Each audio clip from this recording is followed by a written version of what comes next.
কুমিল্লায় চট্টগ্রাম মেইল ট্রেনের সঙ্গে ধাক্কায় যাত্রীবাহী বাস দুমড়ে মুচড়ে 12 জন নিহত হয়েছেন। শনিবার 21 মার্চ রাত 3টার দিকে জাঙ্গালিয়া কচুয়ার পদুয়ার বাজার বিশ্ব রোড রেল ক্রসিংয়ের এই দুর্ঘটনাটি ঘটে।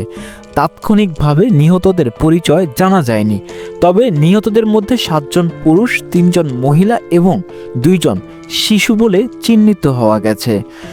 বিষয়টি নিশ্চিত করেছেন কুমিল্লা সদর দক্ষিণ থানার উপ পুলিশ পরিদর্শক জনি বড়ুয়া। তিনি জানান, রাতে জাঙ্গালিয়া কচুয়ার চট্টগ্রাম মেল ট্রেনের সঙ্গে ধাক্কায় যাত্রীবাহী মামুন পরিবহনের বাসটি ধুমড়ে মুচড়ে 12 জন নিহত হয়েছেন। নিহত সবাই বাসের যাত্রী ছিলেন। ঘটনাস্থলে সদর দক্ষিণ থানা পুলিশ, হাইওয়ে পুলিশ ও ফায়ার সার্ভিসের সদস্যরা উদ্ধার কাজ পরিচালনা করেন।